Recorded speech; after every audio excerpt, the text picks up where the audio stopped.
இந்த மனமகிழ்ச்சியை காலையிலாக நன்றி சொல்கிறோம். நாள்தோறும் எத்தனைகள் புதிதாக இருக்கிறதற்காக நன்றி சொல்கிறோம். ஜீவனையும் சுகத்தையும் கண்ணையும் நற்சாயத்தினுடைய வாழ்க்கையை நாளிலே கூட கொடுத்து உடைய சமூகத்தை நாங்கள் நாடி வருவதையான மேலான வாய்ப்புகளை தருவி அநேக நன்மைகளினாலும் ஆசீர்வாதங்களினாலும் அடுத்த வாழ்க்கையிலே எங்களுக்கு மீட்பின் வாழ்வுக்காக உலக ஆழ்வுகள் நாங்கள் சோதனைகளை இருக்கிறோம். கத்தரை நான் நாளும் சோதரிப்பேன்.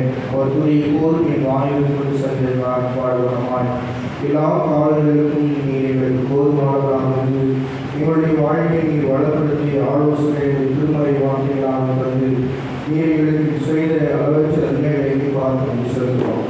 இந்த காலையிலே எங்கள் பணிந்து கொள்வதையாக இருந்த எங்களுடைய குறைவுகள் இல்லாமல் உண்மையை நெருங்கி வருவதற்கு எங்களிடம் தடையாயிருக்கிற பாவ மீறுதல்கள் அக்கிரமங்களை தயவாய் மன்னித்தருட வேண்டும் சொல்லி ஒரு சொந்தத்தை நாங்கள் தாழ்மையாக மன்றாடுகிறோம்.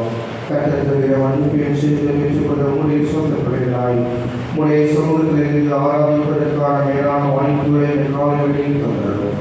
நேசிக்கை சிறு வாழ்நாள் கேட்கிறோம். ஜீவனுள்ள நல்ல பிதாவே, ஆமென். காலை ஆராதனை காரணமாகவும் ஆண்டவரின் தூய நாமம் மாற்றும்படியாக பாமாரிக்கிறோம். 15வது பாடலை நாம் யாவும் எழுந்து பாடுவோம். அலங்கார வாசலே கோவிலுக்குள் போகிறேன், தெய்வ வேண்டியின் நன்மையாலே ஆத்மத்தில் போகிறேன். பாமாரிக்கிறோம் 15வது பாடலை இந்த காலை ஆராதனைக்கு ஆரம்பமாக பாடுவோம்.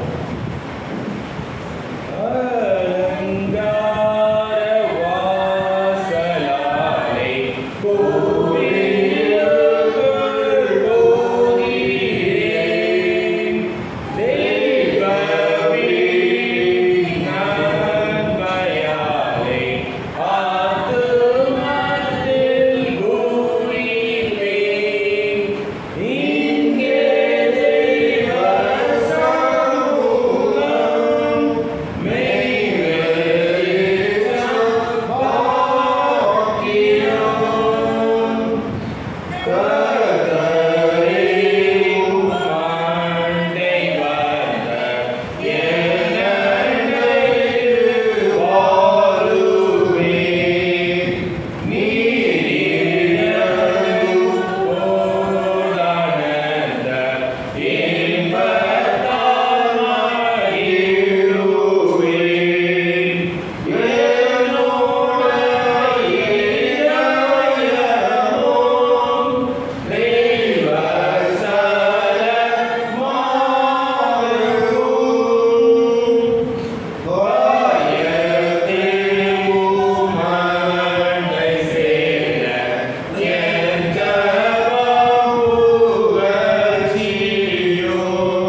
கர்த்தாவே, என் வார்த்தைகளுக்கு செவியும் என் ஞானத்தை கவனியும்.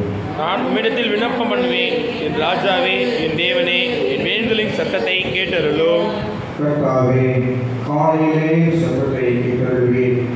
காலையிலே ஒரு நிறைவது ஆயத்தமாகி காத்திருப்பேன். நீ துன்மார்க்கத்தில் பிரியப்படுகிற தேவன் அல்ல, தீமை உம்மிடத்தில் சேர்வதில்லை. வீண்காரரை கண்டிப்பாக நிலைநிற்க மாட்டார்கள். அக்கிரமக்காரர் யாவரையும் இருக்கிறேன்.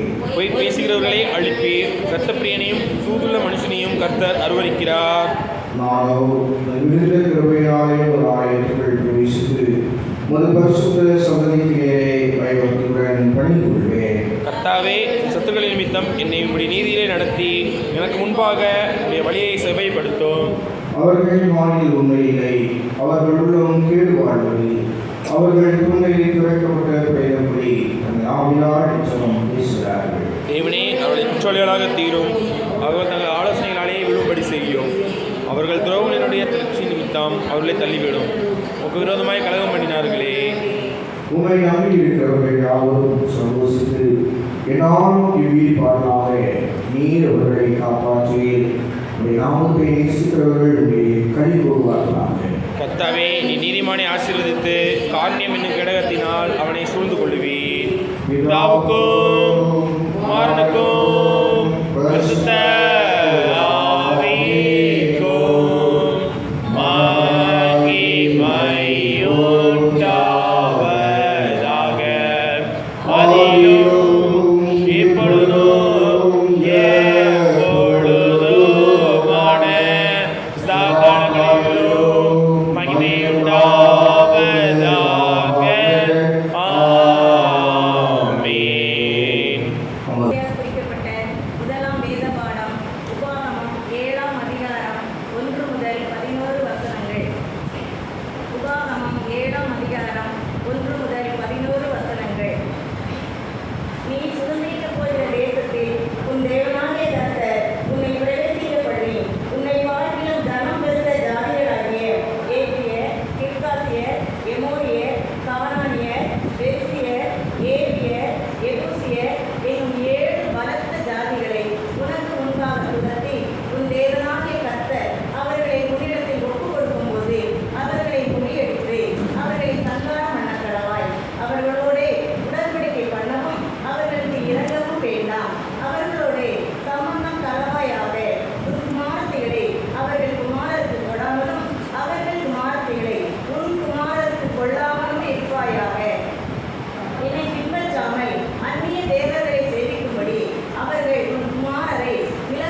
பாடம் பற்றி கேட்டு நாங்கள் யாரும் பரிசுத்த யோவானின் நற்செய்தி 17வது அதிகாரம் 13ஆம் வசனங்கள் 17வது வசனம் வரை.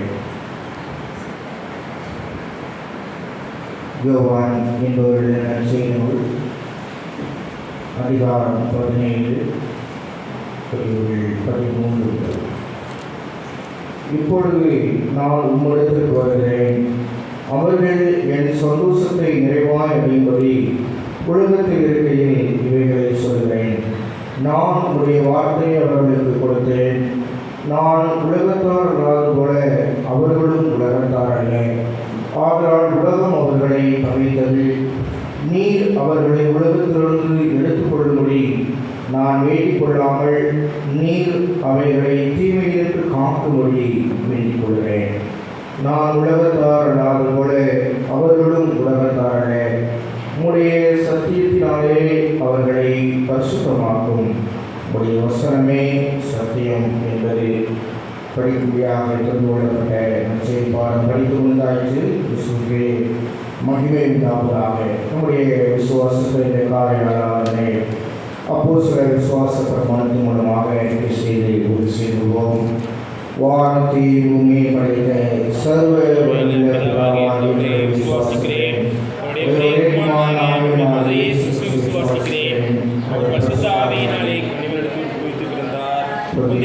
காலத்தில் பாடுபட்டு 3ஆம்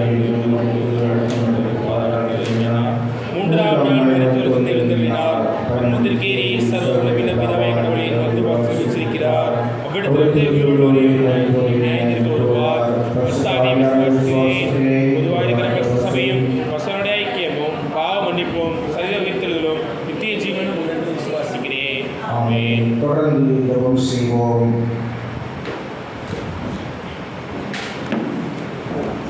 சமாதானத்திற்காகவும் ஏக சிந்தையுமாய் கடவுளே, உம்மை அறிவதே நித்திய ஜீவன், உம்மை சேவிப்பதே சாதனம். தேவையை கொஞ்சமாய் கொண்டிருக்கிற அடியாராக நாங்கள் எந்த விரோதத்தை வளமைக்கும் என்றார்கள் கூறி எங்கள் சத்துருக்கள் செய்கிற எல்லா பிரயத்தில் நின்று எங்கள் ஆண்டவர் இயேசு கிறிஸ்து வல்லமையினால் எங்களை காப்பாற்றியுள்ளோம். ஆமென். சகல பரிசுத்த விருப்பங்களுக்கும் சகல நல்ல ஆலோசனைகளுக்கும் சகல நீதியான கிரியைகளுக்கும் காரணமாக இருக்கிற ஆண்டவரே, உலகம் தரக்கூடாத மெய்யான சமாதானத்தை தனிப்பட்ட வாழ்வில் குடும்பத்தில் தேசத்தில் தந்து வழிநடத்துகிறவரே, நன்றியோடு துதிக்கிறோம், சோதரிக்கிறோம். நாங்கள் உங்கள் கற்பனைகளுக்கு கீழ்ப்படிந்து நடக்க மன உற்சாகம் உள்ளவாகி ஒவ்வொரு நாளும் சத்துருக்கள் பயமில்லாமல் மாலை காக்கப்பட்டு ஆறுதலோடும் அமைதலோடும் எங்கள் ஜீவ காலத்தை போக்குவதற்கு எங்கள் இரட்சகராகிய இயேசு கிறிஸ்துவின் கிருபை செய்தோம். ஆமென். தனிப்பட்ட வாழ்வில் குடும்பத்தில் திருச்சபையில் ஆண்டுடைய கிருபையை நோக்கி மன்றாடுவோம். ஆகிய கிருபைகளுக்காக தொடர்ந்து கனிமந்த வாழ்விலே தொடர்ந்திருக்கிறோம். சர்வ வழியில் நித்திய பிதாவே, இந்நாள் வரை எங்களை சுகமாய் நடத்தி எங்கள் பரமபிதாவாகிய கர்த்தாவே, இந்நாட்டிலும் நாங்கள் மிகுந்த வல்லமையினாலே காப்பாற்றப்பட்டு நாங்கள் யாவது பாவத்துக்கு போடாமல் வீரமான மூசுக்கள் வழங்கப்படாமல் ஒரு பார்வை நீதியாக இருக்கிறதே எப்போதும் செய்வதற்கு நாங்கள் செய்கிற நாவற்றுடைய ஆளுநை நடத்திவிட வேண்டும் என்று எங்கள் ஆண்டுக்காக இயேசு கிறிஸ்து மூலமாய் வேண்டிக் கொள்கிறோம். ஆமென். எல்லா அதிகாரமும் வல்லமையும் உடைய ஆண்டவரே, நீர்தாமே எல்லா நன்மைகளுக்கும் உச்சம் உறவுமாக இருக்கிறீர். உமது திருநாமத்தை நேசிக்கும் அன்பை ஒவ்வொரு நாளும் எங்களை கொடுத்து மெய் தேவ பக்தி எங்களுக்குள்ளே வளரப்படி சகல நன்மைகளும் எங்களை ஆதரித்து ஒரு மிகுந்த இயக்கத்தினாலே காத்தருள வேண்டும் என்று சொல்லி நாங்கள் கொண்டாடுகிறோம். இவ்வாறாக ஒவ்வொரு நாளுடைய கற்பனைகளுக்கு இசைந்த செயல்களிலே ஈடுபட எங்கள் உடலையும் வாழ்க்கையும் வழிநடத்தி தூய்மைப்படுத்தி ஆளுகை செய்ய வேண்டும் என்று நாங்கள் இருக்கிறோம். ஒவ்வொரு நாளும் இரவிலும் பகலிலும் நிகழ்கிற சகலவிதமான மோசங்களுக்கும் விக்கனங்களுக்கும் நீரை விலக்கி காத்தருள வேண்டும் என்று கொண்டாடுகிறோம். ஒரு இறக்கத்தினாலே உடைய ஒரே குமாரனாயும் இரட்சகருமாக இயேசு கிறிஸ்து அன்பிடம் இவைகளை வேண்டிக் கொள்கிறோம். ஆமென். இத்தருணத்தில் ஒருவனப்பட்டு பாடுவோம். இயேசுராஜனின் திருவடிக்கு சரணம், ஆத்மநாதனின் மனைவிக்கு சரணம் என்ற பாடல் 48வது புத்தரிசி பாடல். இசுராஜனி திருவடிக்கு சரணம் சரணம் சரணம். ஆத்மநாதனி மலரடிக்கு சரணம் சரணம் சரணம். பார்ப்போற்றும் தூய தூய தேவனே, மெய்ராஜாவே எங்கள் நாதனே, பயம் நீக்கும் துணையாகுமானீரே, சரணம் சரணம் சரணம். இசுராஜனின் திருவடிக்கு சரணம் சரணம் சரணம். இளைப்பாறுதல் தரும் தேவனே, மன்னிக்கும் அருள்நாதனே, ஏழை என்னை ஆட்சி தேற்றி காப்பீரே, சரணம் சரணம் சரணம். இசுராஜனின் திருவடிக்கு சரணம் பலவீனம் யாவும் போக்கும் வல்லோரே, பலனீந்து வலக்கரம் பிடிப்பீரே, ஆவியாத்ம சரீரத்தை படைக்கிறே, சரணம் சரணம் சரணம். இசுராஜனின் திருவடிக்கு சரணம் சரணம் சரணம். உந்தன் சீத்தம் செய்ய அருள் தாருமே, எந்தன் சீத்தம் யாவும் என்றும் ஒழிப்பீரே, சொந்தமாக ஏற்று என்னை ஆட்கொள்ளும், சரணம் சரணம் சரணம். இசுராஜனின் திருவடிக்கு சரணம் சரணம் சரணம். அல்லேலூயா பாடி வந்து துதிப்பேன், மனதார உம்மை என்றும் போற்றுவேன். அல்லேலூயா அல்லேலூயா ஆமென், சரணம் சரணம் சரணம். இசுராஜனின் திருவடிக்கு சரணம் சரணம் சரணம். ஆத்மநாதனி மலரடிக்கு சரணம் சரணம் சரணம். புத்தரிசு பாடல் 88வது பாடல். போற்றி துதிப்போம் என் தேவனை உனை, புதிய இதயமுடனே நேற்றும் இன்றும் இன்றுமாறா இயேசுவை நாம் என்னும் பாடிக்கிறோம். 88வது பாடல். புத்தரிசு பாடல் 17ஆம் பாடல். போற்றி துதிப்போம் என் தேவனே, புனித இதயமுடனே, போற்றி துதிப்போம் என் தேவனே, புனித இதயமுடனே, நேற்றும் இன்றும் என்றுமாறா இயேசுவை நாம் என்றும் பாடி துதிப்போம். நேற்றும் இன்றும் என்றுமாறா இயேசுவை நாம்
தந்து ஜீவ பாதை என்று போடுவே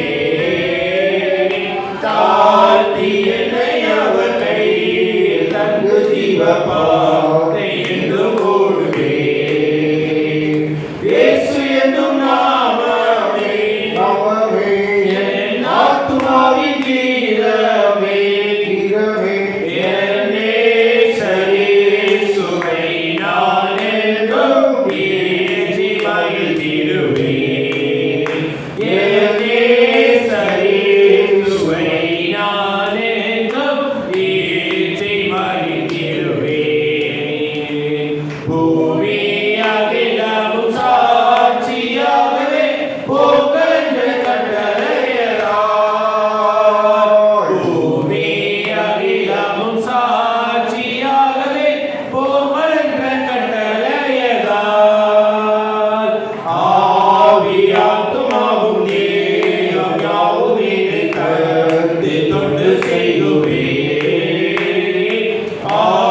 ஆவியாத்துமாவும் தேகம் யாவும் இதை கருத்து தொண்டு செய்துவே இயேசு என்னும் நாமமே நாமமே என் ஆத்துமாவின் கீதமே கீதமே என்னே சரீசுவை நான் என்றும் ஏற்றி மகிழ்ந்திடுவே என்னே சரீசுவை நான் என்றும் ஏற்றி மகிழ்ந்திடுவே பள்ளிக்கும் அனாவசங்கள் படித்தவர்களின் அவசரம்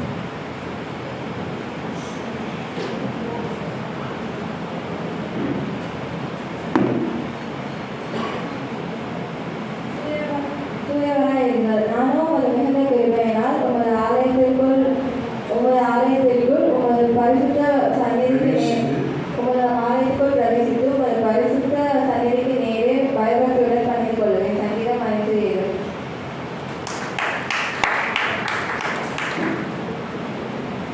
நாம் யாவரும் இணைந்து சொல்வோம். இந்த நாட்டில் கற்றுக்கொள்ள வேண்டிய மகிழ்வுக்குமான வசனம்.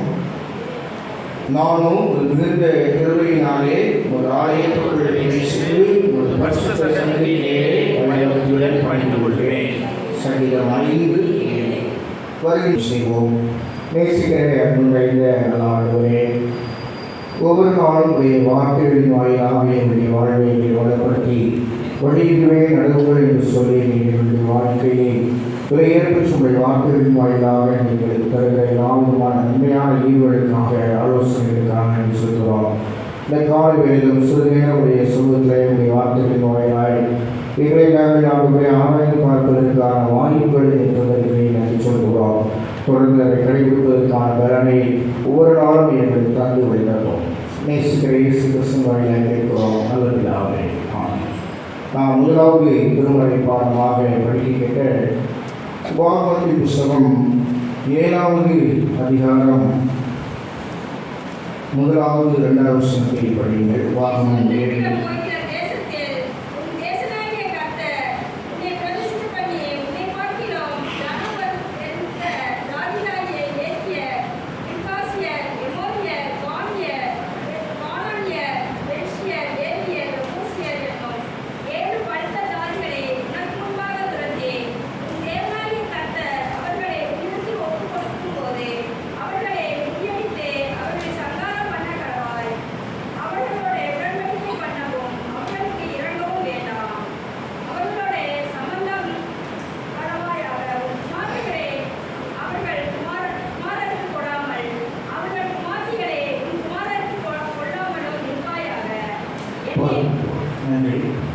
கிறிஸ்துவுக்கு அருமையானவர்களே, இந்த கால வேளையிலே என்னுடைய அணுகிற வாழ்க்கையிலே எப்படிப்பட்ட தன்மைகளோடு வாழ வேண்டும் என்பதற்கு திருமறை மிக அழுத்தமான சிந்தனைகளை நமக்கு தருகிறது. தூயவராக வாழ ஆண்டவர் உங்களையும் என்னையும் அழைத்திருக்கிறார். பி ஹோலி என்பது இந்த நாளிலே நாம் சிந்திப்பதற்காக கொடுக்கப்பட்டிருக்கிற ஒரு செம்பொருளாக இருக்கிறது. நீங்களும் நானும் ஆராதிக்கிற நம்முடைய ஆண்டவர் பரிசுத்தம் நிறைந்த ஆண்டவராக இருக்கிறார். அவருடைய தனிப்பட்ட நிலைகளை பார்க்கிற போதும் அவருடைய தன்மைகளை அனுதினமும் நாம் ஆராய்ந்து பார்க்கிறவரும் அவரிடத்திலே எந்த விதமான குறைவுகளும் இயலாத அல்லது குறைவுகளும் இல்லாத ஒரு ஆண்டவராக இருந்திருக்கிறார். இந்த உலக வாழ்க்கையிலும் அவர் பரிசுத்தத்திலே எந்த விதத்திலும் குறைவில்லாத ஒரு சூழ்நிலையில் 100% அவருடைய வாழ்வானது பரிசுத்தத்தை வாழ்வாக இருந்ததினாலே இன்றைக்கு நீங்களும் நானும் ஒரு பரிசுத்தமான ஆண்டவரை பணிந்து கொள்ளலாம். திருமலையிலே 1 பேருக்கு நிறுவனம் 1வது அதிகாரம் 15வது 16வது வசனமும் எபிரேயர் 7வது அதிகாரம் 26வது வசனத்திலும் நாம் பார்க்கிறோம். கர்த்தர் எப்படிப்பட்டவர், அவருடைய தன்மைகள் எப்படிப்பட்டது என்று சொல்லி நாம் அறிந்து கொள்ள முடியும். வாசிங்கள். மேலும் நான் சென்று போன பின்பு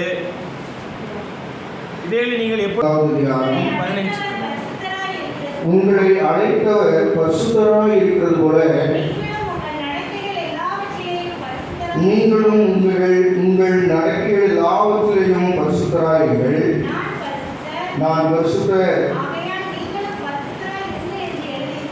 ஆகையால் நீங்களும் பரிசுத்தராயிருங்கள் என்று எழுதியிருக்கிறதே. எபிரேயர் 7வது அதிகாரம் 26வது வசனம். பரிசுத்தரும் குற்றமற்றவரும் மாசில்லாதவரும் பாவிகளுக்கு விளங்கியவரும் வானங்களிலும் உயர்ந்தவருமாயிருக்கிற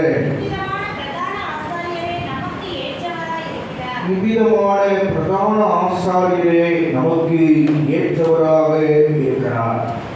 அப்படி என்றால் உங்களையும் என்னையும் படைத்து இந்த சர்வ உலகத்தினுடைய அனைத்து சிருஷ்டிப்புகளையும் படைத்த கர்த்தருடைய தன்மைகளை குறித்து நாம் அறிந்து கொள்வது மாத்திரமல்ல, அவரை பின்பற்றுகின்ற போது அவருடைய சாயலை, அவருடைய அடிசுவடுகளை பின்பற்றுவதற்கு அழைக்கப்படுவார். இன்றைக்கு அநேக மக்கள் உலகத்திலே பல தெய்வங்களை தேடி அலைந்து திரிந்து கொண்டிருக்கிறார்கள். ஒருவேளை அதற்காக தங்களுடைய சரீரங்களிலே பல்வேறு விதமான உறுத்தல் தன்மைகளோடு தங்களுடைய சரீரங்களை ஒடுக்கி இந்த உலகத்துடைய சூழ்நிலைகளிலிருந்து அவர்கள் விடுபட்டு எப்படியாவது கடவுளை பார்ப்பதற்காக அவருடைய கடினமான காரியங்களை எல்லாம் தொடர்ச்சியாக அவர்கள் செய்து கொண்டிருக்கிறார்கள். ஆனால் நீங்களும் நாமும் ஆண்டவராக இயேசு கிறிஸ்துவுடைய சொந்த பிள்ளைகளாக அவருடைய இரத்தத்தினாலே மீட்கப்பட்ட பிள்ளைகளாக இருக்கிறோம் என்று சொல்லி நாம் அறிக்கை செய்யலாம். நம்முடைய வாழ்விலே அப்படிப்பட்ட உலகம் சார்ந்த அநேக வைராக்கியங்கள் காணப்படாவிட்டாலும் அவருடைய தன்மைகளை நாம் அறிந்து கொள்ள வேண்டும். இஸ்ரவேல் ஜனங்களுக்கு ஆண்டவர் சுதந்திரிக்கிற போகிற தேசத்தில் எப்படியெல்லாம் அவர்களுடைய வாழ்க்கையை அமைத்துக் கொள்ள வேண்டும் என்று சொல்லி அவருடைய வார்த்தைகளின் வாயிலாக மிக தெளிவான எச்சரிப்பின் சத்தத்தை ஆண்டவர் கொடுத்து கொண்டே இருந்தார். அவர்கள் எப்படிப்பட்ட தனிமனித நிலைகளிலே அவர்கள் குடும்பமாக இஸ்ரவேல் சமூகமாக வாழுகின்ற போது அவர்கள் எந்தெந்த விதங்களிலெல்லாம் செயல்பட வேண்டும் என்பதையும் அவர்களுடைய வாழ்க்கை முறை எப்படிப்பட்டதாக அமைக்கப்பட வேண்டும் என்பதையும் சட்டங்களாக அவர்களுக்கு கொடுத்திருந்தார். ஆகவேதான் முதல் 5 ஆகமங்களிலே அநேக சட்டங்களை இஸ்ரவேல் ஜனங்களுக்கு ஆண்டவர் கொடுத்து அதன்படி வாழ்வதற்கு என்று அழைத்தார். எப்போதெல்லாம் இந்த இஸ்ரவேல் ஜனங்கள் ஆண்டவர் கொடுத்த கட்டளைகளையும் நியமங்களையும் சட்டங்களையும் அவர்கள் கை கொண்டார்களோ அப்போதெல்லாம் மிகுந்த ஆசீர்வாதத்துக்குள்ளாக வழிநடத்தப்பட்டார்கள். நிறைவான நன்மைகளை ஆண்டவர்கள் பெற்று அனுபவித்தார்கள். எப்போதெல்லாம் ஆண்டவருடைய சட்டத்தை மீறி அவரோடு இருக்கிற உடன்படிக்கையை அவர்கள் முறித்து இந்த உலகம் சார்ந்த அநேக தன்மைகளை அவர்கள் தரித்து உலகத்தின் மக்களோடு அவர்கள் கலந்தார்களோ அன்றைக்கு ஆண்டவருடைய ஆசீர்வாதங்களை அல்ல, ஆண்டவருடைய சாபங்களையும் அதற்கான பல்வேறு விதமான கடினமான பாதைகளையும் தோல்விகளையும் அவருடைய அனுதின வாழ்க்கையை சந்திக்க வேண்டியதாக இருக்கிறது. இந்த வாக்குறுதி புத்தகம் 7வது அதிகாரத்தை நாம் பார்க்கிற போது பிரித்தெடுக்கப்பட்ட அனுபவத்தை தூயவராகுதல் என்பதற்கு அடிப்படையாக நாம் கற்றுக்கொள்ள முடியும். இந்த ஹக்கியோஸ் என்கின்ற கிரேக்க பதமானது செப்பரேஷன், பிரித்தெடுக்கப்படுதல் என்கின்ற சொல்லை அடிப்படையாக கொண்டதாக இருக்கிறது. என்னாகமத்தின் புத்தகம் 23வது அதிகாரம் 9வது வசனத்தை படியுங்கள். என்னாகமம் 23:9.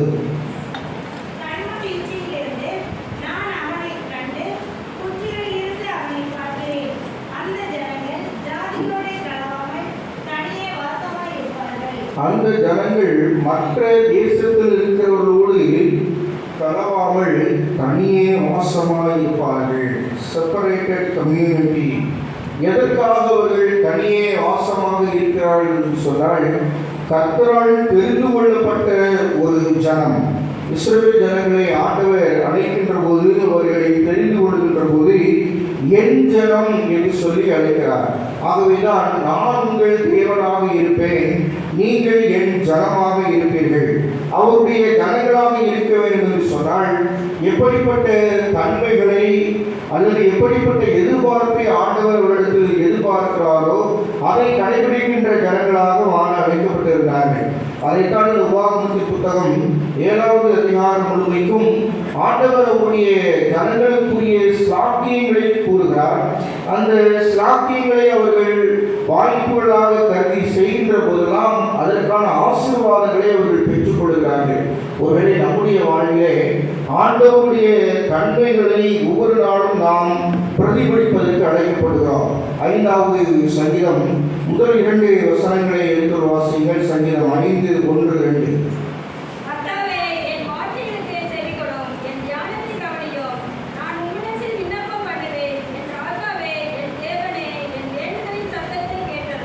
இந்த 2 வசனங்களிலே என் என்கின்ற வார்த்தை, அந்த சொல்லானது எத்தனை முறை வருகிறது? கர்த்தாவே என் வார்த்தைகளுக்கு செவிடும், என் தியானத்தை கவனியும், நான் உம்மிடத்தில் விண்ணப்பம் பண்ணுவேன். என் ராஜாவே, என் தேவனே, என் வேண்டுதலின் சத்தத்தை கேட்டருளும். ஆக ஆண்டவருக்கும் தனக்கும் இருக்கிற ஒரு நெருக்கமான உறவை இந்த காலை நேர பாடலிலே தாவீது அறிந்து அறிக்கை செய்து பாடுகிறார். ஒருவேளை பல்வேறு விதமான கடினமான சூழ்நிலையில் இரவு நேரங்களில் நெருக்குகிற போதும் காலையிலே ஆண்டவருடைய சமூகத்தை நோக்கி வருகிற போது, நான் ஆண்டவருடைய பிள்ளை, நான் ஆண்டவருடைய சொந்த மகன், நான் ஆண்டவருக்கு உரியவன், நான் ஆண்டவரால் தெரிந்து கொள்ளப்பட்ட ஒரு ராஜா என்று சொல்லி நினைத்து பார்க்கிற போது தாவீதை அறிந்து பாடுகிறார். கர்த்தாவே என் வார்த்தைகளுக்கு செவிடும். ஒருவேளை நீங்களும் நானும் அவருடைய சொந்த ஜனமாக வாழ்வதற்கு அழைக்கப்பட்டிருக்கிறோம். சொந்த ஜனமாக இருப்பதற்கான மிகப்பெரிய ஒரு வாய்ப்பை நாம் பெற்றிருக்கிறோம். அப்படி வாய்ப்பை பெறுகிற போதெல்லாம் அதற்கு பொறுப்பானவர்களாக வாழ அழைக்கப்படுகிறோம். தாவீதை அறிந்து உணர்ந்ததினாலே ஆண்டவருடைய சன்னிதானத்தில் என் ஜெபமானது அவர் மூலமாக அங்கீகரிக்கப்பட்டு பதில் தர வேண்டும் என்று சொல்லி பாடுகிறார். எப்போது நான் ஆண்டவருடைய தன்மைகளை புரிந்து அதற்கென்று என்னுடைய வாழ்வை அர்ப்பணிக்கிற போது, நான் ஆராதிக்கிற ஆண்டவர் எப்படிப்பட்டவர்? அவர் பரிசுத்தம் நிறைந்த ஒரு கர்த்தர். அவர் பாவத்தை வெறுக்கிற, பாவத்தை பார்க்காத சுத்த கண்ணராக இருக்கிறார். அவருடைய பிள்ளையாக வாழ்கின்ற மிகப்பெரிய ஒரு வாய்ப்பை, ஸ்லாக்கியத்தை என்னுடைய பரிசுத்தத்தினாலோ அல்லது என்னுடைய பெற்றோருடைய பரிசுத்தத்தினாலோ அல்லது என்னுடைய கிறிஸ்தவ வாழ்க்கையிலே நான் ஆலய ஆராதனையில் பங்கு பெறுகிறதுனாலோ அல்ல, அவருடைய சுத்த கிருபையினாலே ஆண்டவர் ஒவ்வொரு நாளும் தாங்கி வருகிறார். எதை நாம் அறிக்கை செய்ய அழைக்கப்படுகிறோம்? ஆண்டவரே, இன்றைக்கு என்னுடைய வாழ்க்கையில் இப்படிப்பட்ட மேலான நன்மைகளை, ஆசீர்வாதங்களை, வாய்ப்புகளை நீ தந்திருப்பது என்னுடைய பரிசுத்தத்தின் அடிப்படையில் அல்ல, உடைய சுத்த கிருபையினாலே தந்திருக்கிறேன் என்று சொல்லி அறிக்கை செய்ய அழைக்கப்படுகிறோம். தாவீதை உணர்ந்ததினாலே 5வது சங்கீதத்திலே 3-4 வசனங்களை படிக்கின்ற போது, கர்த்தாவே காலையிலே என் சுத்தத்தை கேட்டருளே. மீண்டுமாக அந்த என் என்கின்ற சொல்லை பதத்தை அவர் பயன்படுத்துகிற போது, காலையிலே ஒரு நேரே வந்து ஆயத்தமாகி காத்திருப்பேன். நீ துன்மார்க்கத்தில் பிரியப்படுகிற தேவன் அல்ல, தீமை உலகத்தில் சேருவதில்லை என்று சொல்கிறார். பரிசுத்தம் நிறைந்த ஆண்டவருடைய தன்மைகளை அனுதினமும் நம்முடைய வாழ்க்கையிலே புரிந்தது மாத்திரமல்ல, அல்லது மூளை அளவிலே அறிந்து கொள்வது மாத்திரமல்ல, அதை அனுதின வாழ்க்கையை அறிக்கை செய்கிறார். ஆண்டவரே, நீ எப்படிப்பட்ட கர்த்தராக இருக்கிறீர்? நீர் தீமை உங்களிடத்தில் சேருவதில்லை, வீம்புக்காரர்கள் உங்களிடத்தில் வருவதில்லை, நீ துன்மார்க்கமான காரியங்களில் பிரியப்படுகின்ற கர்த்தர் அல்ல என்பதை அவர் அறிக்கை செய்து பாடுவதை நாம் பார்க்கலாம். கிறிஸ்துவில் மிகவும் பிரியமானவர்களே, ஆண்டவருடைய தன்மைகளை அனுதினமும் நம்முடைய வாழ்க்கையை அறிந்து அதை அறிக்கை செய்கின்ற போதுதான் நம்முடைய வாழ்வில் அனுதினமும் ஆண்டவரை பிரியப்படுத்துகின்ற பிள்ளை பிள்ளைகளாய், ஆண்டவருடைய எதிர்பார்ப்பை நாம் பூர்த்தி செய்கின்ற பிள்ளைகளாய் வாழ்வதற்கு நம்மை முழுமையுமாக அர்ப்பணிக்க முடியும். ஒருவேளை நம்முடைய வாழ்க்கையிலே நாம் உலகம் சார்ந்த உலகத்தினுடைய கண்ணோட்டத்திலே பல்வேறு விதமான ஆசீர்வாதங்களை பெற்றிருக்கிறோம் என்று சொல்லி நினைவு கூறுகிற போதோ அல்லது அறிக்கை செய்கின்ற போதோ ஆண்டவருடைய தன்மைகளை நாம் முழுமையுமாக புரிந்து கொள்ளவும் முடியாது, அதை அனுபவிக்கவும் முடியாது, அவற்றை அறிக்கை செய்யவும் முடியாது. இந்த ஜனங்களுக்கு ஆண்டவர் கற்றுக் கொடுத்த மிகப்பெரிய ஒரு வாய்ப்பு, பெரிய கூட்டத்தில் இருக்கிற மக்களை அல்ல, ஒரு சிறிய இஸ்ரவேல் தேசத்து மக்களை ஆண்டவர் தனக்கென்று தெரிந்து கொண்டு அவர்களை ஆசீர்வதிப்பதற்காக அந்த ஜனங்களை தனக்கென்று தெரிந்து கொண்டார். உபாகமத்தின் புத்தகம் 7வது அதிகாரம் 6வது 7வது வசனத்திலே அதைத்தான் நாம் படிக்கிறோம். நீ உன் தேவனாகிய கர்த்தருக்கு பரிசுத்தமான ஜனம், பூச்சக்கரத்தில் உள்ள எல்லா ஜனங்களுக்கும் தேவனாகிய கர்த்தர் உன்னை தமக்கு சொந்தமாய் இருக்கும்படி தெரிந்து கொண்டார். Separation means safety. ஆல்வேஸ் ஆண்டவரோடு இருக்கிற ஒரு மிகப்பெரிய ஒரு வாக்கியம், சொந்த ஜனங்களாக வாழுகின்ற போது கிடைக்கிற சாத்தியமானது அவர்களுக்கு மற்ற எல்லா பெரிய ஜனக்கூட்டத்தில் இருக்கிறவர்களை காட்டும் மிகப்பெரிய ஒரு பாக்கியத்தை ஆண்டவர் தந்தார். அவர் ஒரு அழகான பாடல் உண்டு, துங்களில் ஒதுங்குவோன் பங்கமின்றி தங்குவான், துங்களில் ஒதுங்குவோன் பங்கமின்றி தங்குவான். ஆண்டுடைய சமூகத்தில் நம்மை பரிசுத்தமான வாழ்வதற்கு அர்ப்பணித்து அவரிடையிலே நாம் நெருங்கி அந்த பலனை நாடுகின்ற போதெல்லாம் அது மிகப்பெரிய ஒரு பாதுகாப்பை நமக்கு தருகிறது. Safety, not only separation, not only safety but also blessing. ஆசீர்வாதத்தினுடைய ஊற்றாக உறவிடமாக இஸ்ரவேல் ஜனங்களுடைய வாழ்க்கையிலே பிரித்தெடுக்கப்பட்ட அனுபவமானது காணப்பட்டதை இந்த உபாகமத்தின் புத்தகம் 7வது அதிகாரத்திலே நாம் படிக்க முடியும். இந்த ஆண்டவர் சொல்கிறார், நீங்கள் சகல